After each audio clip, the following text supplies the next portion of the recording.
Welcome into AFL Advance for Week 1 and Week 2, as we're going to go through the scores of Week 1 and preview the Week 2 action. MVP's AFL debut lived up to the hype as he smashes Guru's Saints 30-6. A lot of guys were interested to see how MVP would fare in AFL, and he passed the first test with flying colors, 30-6 over Guru's Saints. Prime's Arizona Cardinals get a big 15-12 victory over JD's Atlanta Falcons, a matchup of two teams that were in the playoffs last year. JD's Falcons did do a good job on Henry in the run game, but it wasn't enough as Prime's Cardinals get a 15-12 victory. The Cardinals are 1-0, the Falcons are 0-1. Stokes' Oakland Raiders get a 35-21 victory over Shams' New York Jets. This game was close early on, but Stokes pulled away. Corey Grant had 5 rushing touchdowns on the day. A game that just went final that is going to allow us to advance to Week 2 saw Dan Quinn's Baltimore Ravens get a 28-21 victory over SJR's Jaguars. Dan Quinn's a guy that was in the wild card hunt until late in the year. Same for SJR. Both fell short. Both need to stack wins early, and for Dan Quinn, he gets that first one in the win column with a big win in the AFC. E-Dub's Tennessee Titans get a 41-25 victory over Philly's Houston Texans. For E-Dub, he's a guy that has struggled early in the year and has to stack wins late to make the playoffs. Now he gets a win early in the year. He was within 3 points of making it to the Super Bowl last year, so I expect big things out of him in this year number 3 of AFL Restart. Josh Garland's Chicago Bears get a 31-23 victory over Joker's Pittsburgh Steelers. A big win for Garland as he was gone for 8 weeks last year, which padded his loss record and made guys not really pay attention to him, but he upsets one of the better owners in AFL, Joker, who's made the playoffs both years in Restart, a perennial Super Bowl threat, loses at home to Garland's Bears. Stop Cheesin's New York Giants get the bad taste of last year's playoffs out of their mouth with a 44-12 drubbing of Roman's St. Louis Rams. For Roman, it's just back to the drawing board. This is the kind of game you want to just forget and move on to the next one because Cheese's Giants were on a mission and they got a huge win in St. Louis this week.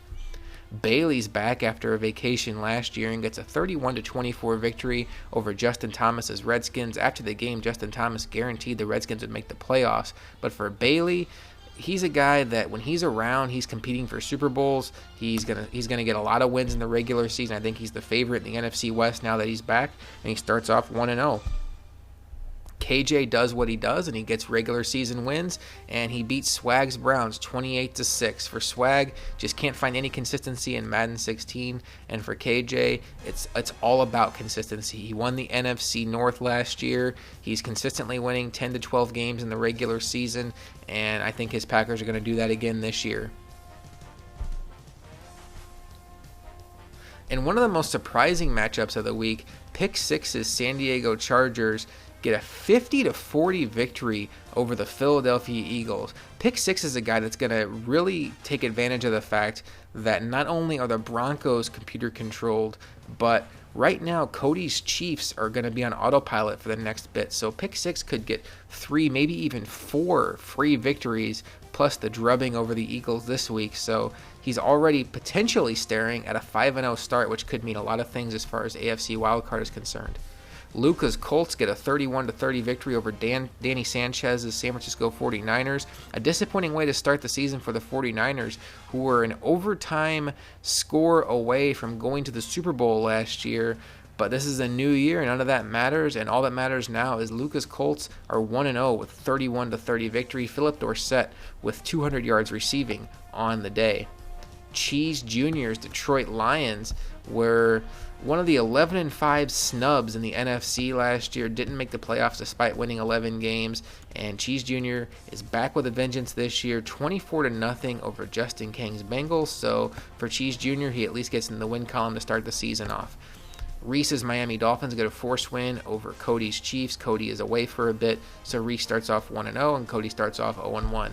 My Buffalo Bills got a 42-28 victory over Johnny Parkhurst's New England Patriots. Close game early on, and then his offense actually did some damage in the second half after a few turnovers in the first half. We had some lag issues, had to start this game 3 or 4 times, but my Bills are 1-0 after a hard-fought game in Foxborough.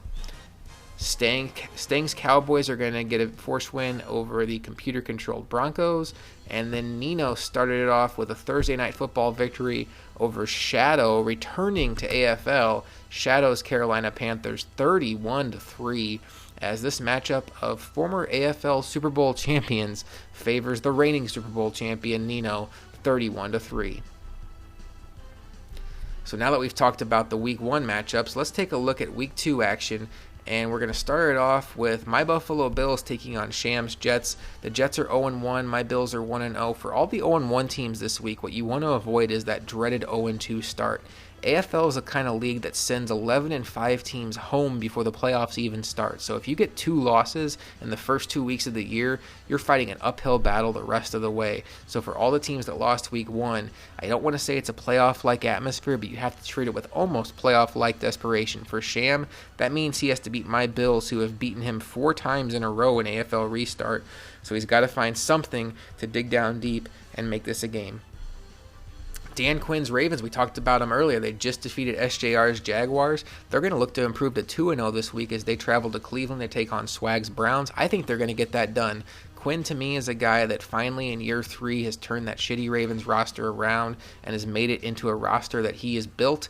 And I think he's a good player who's going to contend for a playoff spot. I think he saw Joker losing Week 1 and maybe sees the door opening a little bit as far as the AFC North goes, but certainly as far as the AFC wildcard goes. And if you're going to get that done, you can't afford to slip up over a Browns team with Swag. So I think the Ravens get to 2-0, and Swag, unfortunately for him, falls to 0-2. Stop Cheese's Giants had a big win over the Rams last week, and now this week they take on Justin Thomas's Redskins. Justin Thomas guaranteed a playoff spot despite losing last week to the Seahawks. I love his moxie, but I just can't pick it. Cheesin, to me, is a guy that's going to be on a tear this regular season. He's aiming for that bye, and I think he's going to take out a lot of victims along the way, and unfortunately for Justin Thomas, I think he's just going to be another name on the list. I think the Giants win and win big this week in the matchup of NFC East rivals. 2 teams that had big wins in week number 1. MVP's Bucks take on Josh Garland's Bears. The Bears had a big victory over Joker's Steelers, and MVP dominated Guru's Saints. This, to me, is a huge matchup for both teams because whoever wins this game is going to have the eyes of the league on them. I like MVP to get it done, though. He's at home. He comes in with Super Bowl contender hype, and I think he finds a way to beat Garland's Bears, who I think are going to be game in this matchup, and it could be a 3 or 7 point game, but I'm going to say the Bucks find a way to get it done in Tampa Bay. Shadow's Panthers are looking for their first victory since he returned to AFL, but it's a tough task this week as they welcome in Cheese Jr.'s Lions, who smashed the Bengals last week. I think Cheese Jr., who finished 11-5 last year, is really starting to hit his stride in Madden 16, and I think Shadow's a bit rusty. I think that's going to favor the Lions in this matchup, and the Lions go to Carolina, in my opinion, and get a big victory over Shadow's Panthers, who are going to fall to 0-2. SJR's Jaguars lost week 1 to Dan Quinn's Ravens. I think SJR is a guy that can contend for a playoff spot in season 3, but he's got to start getting it done, and it's got to start this week. He can't go 0-2 in this division, especially with guys like Luka and Edub, who I think are going to... Edub, to me, is going to win double digits. I think Luka's a guy that can contend to win double digits. I think those Jaguar Colts games are going to go a long way in deciding who the team is that challenges Edub for the AFC South title. We get the first of the 2 matchups here in week number 2. I'm going to say SJR finds a way to win. I think he's a guy that always hits his stride around the 2nd or 3rd year of a franchise when he's really had a chance to build that team. I know Luka had a big win against Danny Sanchez last year, but so far through AFL, it's been 1 up, 1 down, 1 up, 1 down, consistently inconsistent. SJR, much of the same, but I just think he finds a way this week. One of the easier games to predict on the Week 2 docket is Nino's Vikings taking on Justin King's Bengals. This looks like a mismatch of seismic proportions as the Vikings had a huge win over the Panthers last week, and the Bengals didn't even score a point against the Lions. I think the Vikings improved to 2-0 as they will dismantle the Bengals in not the Metrodome anymore. They do play indoors, but it's not the Metrodome. In Minnesota, we'll just leave it at that. An interesting matchup in the AFC between 2 playoff teams from last year as Reese's Dolphins take on Stokes' Oakland Raiders. This is the first game action for Reese's Dolphins as they got a forced win last week against Cody's Chiefs. Reese is looking to erase that bitter taste in his mouth from his playoff loss to Edub last year, and Stokes is just trying to stack wins and hopefully get himself a bye in the AFC. Reese is a guy that's always looking to prove that he belongs in the elite conversation, so He can go a long way to doing that with a victory over Stokes' Raiders. I just don't see him getting it done. I think Corey Grant's going to be a little too much for Reese's defense. I think Reese will keep it close, but I think Stokes' Raiders find a way to win. Phillies, Houston Texans are going to welcome in Roman St. Louis Rams. Both of these teams lost last week. For the Rams, it was much more disappointing as they lost by 30 points at home to the Giants. I do think the Rams are going to stay in contention this year. I'm not predicting Roman to make the playoffs, but I think he's going to be in the playoff hunt. And for that to get done, he needs to win a game like this over Phillies Texans. Find a way to win on the road. I think he does that and improves to 1-1 with a win over the Texans. The Patriots will get to 1-1 with a forced win over the Broncos. One of my favorite games of week number 2 is Edub's Titans traveling to Arizona to take on Prime's Arizona Cardinals. Prime and Edub both won last week. Both of these guys are in the playoffs basically every year. This could be a potential Super Bowl preview as both of these guys are fully capable of winning their respective conferences.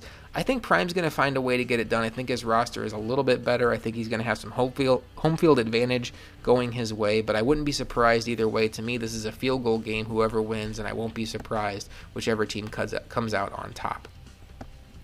Mustangs, Dallas Cowboys go to Philadelphia, and right now, I apologize. Oh, it's Anthony Scorzo is the owner of the Philadelphia Eagles. I apologize for that. They had a very disappointing loss last week to Pick Six's Chargers. The good news is they scored 40 points, and Thomas Rawls ran all over the Chargers. The bad news is they gave up 50 points to Pick Six. Never a good look. The Eagles, to me, I just can't pick them to win a game right now when I see them giving up 50 points. You got to play some defense in AFL if you're going to survive. So I think the Cowboys and Mustang get their first on-field victory and improve to 2-0 since they had a forced win over the CPU Broncos. They're the only CPU team, and Mustang's just itching to get out there. I think he gets it done in Philly this week. Pick Six, the guy we just got done talking about, is going to improve to 2-0 as I believe Cody is still away. And we talked about the importance of these Cody games with Pick Six because not only is Pick Six going to get 2 free wins against the CPU Broncos, but the longer Cody is away, the more it benefits Pick Six. He's going to get a free one here, which basically puts him at 3-0. Plus he won last week, so that's 4-0. If you're an AFC team looking for the wild card, Pick Six is a guy you definitely want to keep your eye on. This is a guy that's made the playoffs before in AFL somewhat consistently, hasn't hit his stride with the Chargers, but with a few free wins in his pocket, I think he's a guy that's very much going to be in the conversation for wild card, and I think he's going to find a way to capitalize on these early season gift victories, you could say, with the Chiefs and the Broncos. He did earn the one last week, though, against the Eagles. One of my favorite matchups this week is taking place in Green Bay as KJ's Green Bay Packers welcome in Joker's Pittsburgh Steelers. I don't care if this is Week 1, Week 17, or the Super Bowl. Anytime KJ plays Joker, it's must-see TV. These are two guys that always contend for Super Bowls in AFL. But for me, I think the Steelers find a way to get it done in Lambeau. They lost last week against the Bears. Joker doesn't want to fall to 0-2. It's not so much for his division as he has dominated the AFC North, more so for the fact that Joker wants to get a bye week in the AFC, and he knows that if you lose 2, 3, or 4 games in the AFC, you're not getting that bye week. Two teams in the AFC are probably going to end up being 13-3 or better. So Joker doesn't want to spend 2 of his only 3 allowed losses in the first 2 weeks of the year. A tough task, though, against the Green Bay Packers, who won the NFC Championship 2 years ago and then had the best record in the NFC last year. KJ's a tough out, but I think Joker Steelers find a way to get it done. A matchup of 2 NFC South teams as JD's Falcons take on Guru's Saints, as I get the screen back here. And now the screen is starting to get all wonky, but we're going to fight through it here as I get it on here. But let's talk about the Falcons and the Saints. Last year they met Week 17, as you're taking a look at my Buffalo Bills while I'm trying to get the screen back. They met Week 17 for a right to go to the playoffs, and JD smashed Guru as we're back here. And I think every time they've played, JD has come out on top. So I don't really have a reason to pick against JD here. But one thing I'm going to throw out here is Guru got smashed by MVP last week.